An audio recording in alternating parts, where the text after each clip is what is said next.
ಒಂದ್ ಟೈಮ್ ಅಲ್ಲಿ Majestic bus stand ಅಲ್ಲಿ ಮಲಗಿದ್ದ ಈ ಹುಡುಗ ಇವತ್ತು ಒಂದು ಸಿನಿಮಾಗೆ 200 ಕೋಟಿ ಚಾರ್ಜ್ ಮಾಡೋ ಮಟ್ಟಕ್ಕೆ ಬೆಳೆದಿದ್ದಾರೆ. ನಮ್ಮ ಹಾಸನ ಜಿಲ್ಲೆಯ ಬೂನಹಳ್ಳಿಯಲ್ಲಿ ಹುಟ್ಟಿದ ನವೀನ್ ಕುಮಾರ್ ಗೌಡ ಒಬ್ಬ ಬಸ್ ಡ್ರೈವರ್ ಮಗ. ದುಡ್ಡು ಇರ್ಲಿಲ್ಲ, ಸಿನಿಮಾ ಬ್ಯಾಕ್ ಗ್ರೌಂಡ್ ಇರ್ಲಿಲ್ಲ, ಆದ್ರೆ ಒಂದ್ ದೊಡ್ಡ ಕನಸು ಮಾತ್ರ ಇತ್ತು, ಆಕ್ಟರ್ ಆಗ್ಬೇಕು ಅಂತ. ಅಣ್ತಮ್ಮ, ಇಲ್ಯಾರು ಹೀರೋಗಳನ್ನ ಹುಟ್ಟಾಕಲ್ಲ, ನಮಗ್ ನಾವೇ ಹೀರೋ ಆಗ್ಬೇಕು.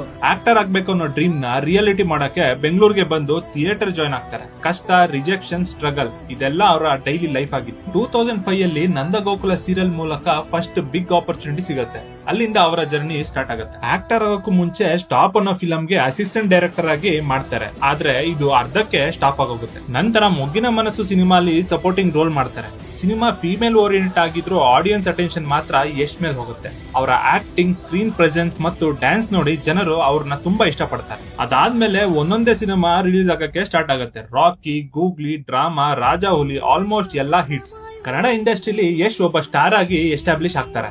2014 ಅಲ್ಲಿ mister and Mrs Ramachari release ಆಗುತ್ತೆ. ಆ ಸಿನಿಮಾ ಅವರ ಕೆರಿಯರ್ ನ ನೆಕ್ಸ್ಟ್ ಲೆವೆಲ್ ಗೆ ತಗೊಂಡೋಗುತ್ತೆ. ಸ್ಟಾರ್ಡಮ್, ಫ್ಯಾನ್ ಫಾಲೋಯಿಂಗ್ ಎಲ್ಲ ಡಬಲ್ ಆಗುತ್ತೆ. ಆದ್ರೆ ಯಶ್ ಅವರ ಗೋಲ್ ಜಸ್ಟ್ ಹಿಟ್ ಸಿನಿಮಾ ಕೊಡೋದಲ್ಲ, ಅವರ ಕನಸು ಬೇರೆನೇ ಇತ್ತು. ಕನ್ನಡ ಸಿನಿಮಾನ ವರ್ಲ್ಡ್ ಮ್ಯಾಪ್ ಮೇಲೆ ನಿಲ್ಸ್ಬೇಕು ಅನ್ನೋ ದೊಡ್ಡ ಕನಸು. ಆ ಕನಸು ರಿಯಾಲಿಟಿ ಮಾಡೋಕೆ ಮೊದಲ ಹೆಜ್ಜೆ 2018 ಅಲ್ಲಿ ಸ್ಟಾರ್ಟ್ ಆಗುತ್ತೆ. KGF ಚಾಪ್ಟರ್ 1 ರಿಲೀಸ್ ಆಗಿ ಕನ್ನಡ ಸಿನಿಮಾನ ಪ್ಯಾನ್ ಇಂಡಿಯಾ ಲೆವೆಲ್ ಗೆ ತಗೊಂಡೋಗುತ್ತೆ. ಯಶ್ ಅವರ ಜರ್ನಿ ನೋಡಿದಾಗ ಒಂದು ವಿಷಯ ಕ್ಲಿಯರ್ ಆಗುತ್ತೆ. ಲೈಫ್ ಅಲ್ಲಿ ಡ್ರೀಮ್ಸ್ ನ ಬೆನ್ ಹಿಂದೆ ಇಟ್ಕೊಂಡು ಅಕ್ಕಪಕ್ಕ ಎಷ್ಟೇ ನೆಗೆಟಿವಿಟಿ ಇದ್ರೂ ಕಣ್ಮುಂದೆ ನಮ್ಮ ಗುರಿ ಮಾತ್ರ ನೋಡಿ ನಡೆದ್ರೆ ಯಾವ ಡ್ರೀಮ್ಸ್ ಆದ್ರೂ ಒಂದಿನ ರಿಯಾಲಿಟಿ ಆಗುತ್ತೆ ಅಂತ. ಯಶ್ ಪ್ಯಾನ್ ಇಂಡಿಯಾ ಇಂದ ಗ್ಲೋಬಲ್ ಸ್ಟಾರ್ ಆಗಿ ಹೇಗ್ ಬೆಳೆದ್ರು ಮತ್ತು ಇವತ್ತು ಒಂದು ಸಿನಿಮಾಗೆ 200 ಕೋಟಿ ಚಾರ್ಜ್ ಮಾಡೋ ಮಟ್ಟಕ್ಕೆ ಹೇಗೆ ಬಂದ್ರು, ಇದೆಲ್ಲ ಪಾರ್ಟ್ 2 ಅಲ್ಲಿ ಹೇಳ್ತೀನಿ.